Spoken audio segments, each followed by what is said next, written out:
श्री स्वामी समर्थ। आज आपण बघणार आहोत शाकभाजी आणि पुरी। शाकभाजी कशी करायची, त्यासाठी लागणार काय साहित्य आहे ते आता आपण बघू। 3 छोटे कांदे मी बारीक चिरून घेतलेले आहेत। 2 टोमॅटो बारीक चिरून घेतलेले आहेत।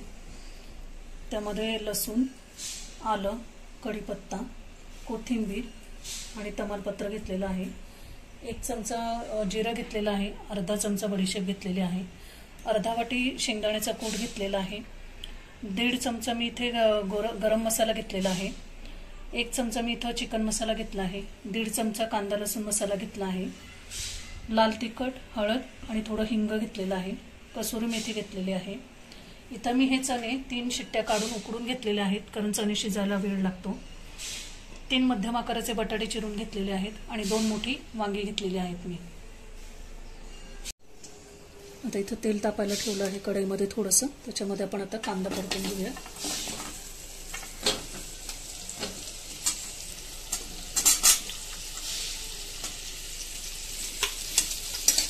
कांदा थोडा मऊ होत आला की मग त्याच्या ठिकाणी टोमॅटो घालणार आहे।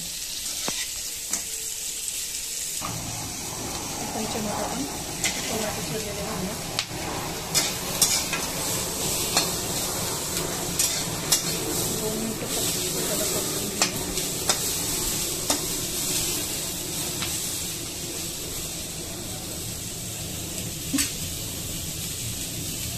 जे आहे लसूण, आलं, कढीपत्ता, जिरे, बडीशेप हे सगळं घालून घेणार आहोत।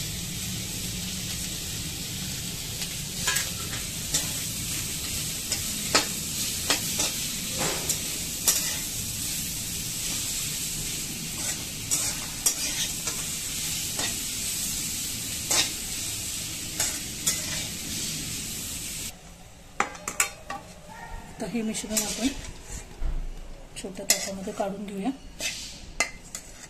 आणि थोडं थंड झालं की ह्याला मिक्सरला वाटून घेऊया। आता हे आपला मसाला वाटून झालेला आहे। इथं मी पातेल्यामध्ये 2 पळी तेल घेतलेलं आहे। आता त्या तेलामध्ये आपण घेतलेले हे सगळे मसाले, मी गॅस बारीकच केलेला आहे, हे मसाले आपण सगळे घालून घेऊया।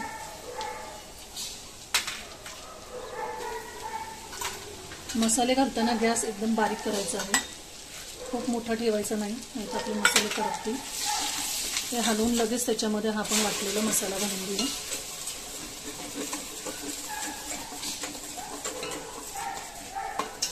आणि त्याला चांगलं 2 ते 3 मिनिटं चांगलं परतून घेऊया।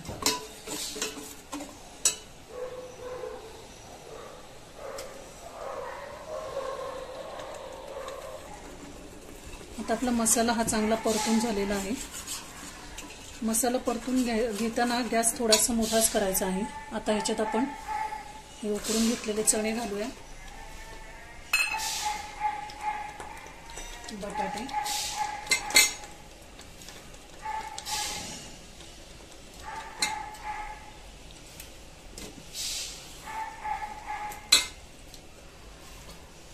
आणि ही वांगी।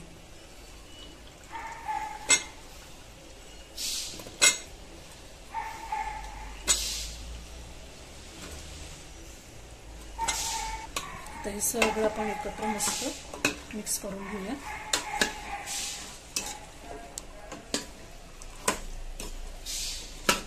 भाजीला कलर पण खूप छान आलेला आहे।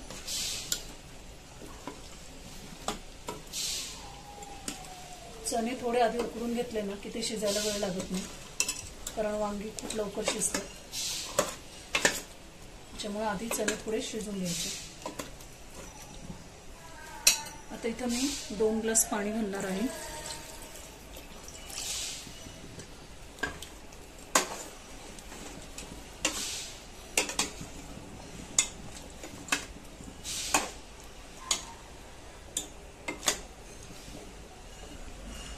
आता याच्यात मी अर्धी वाटी पीठ घालते, कसुरी मेथी, ह्याच्यामध्ये चवीपुरतं आपण मीठ घालून घेणार आहोत।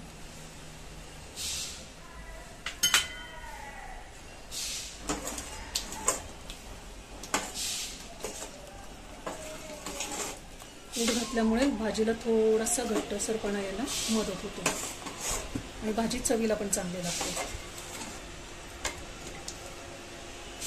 मस्तपैकी आपली ही शाकभाजी तयार झालेली आहे।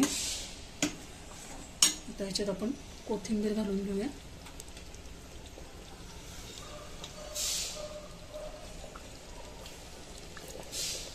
गॅस बंद करूया।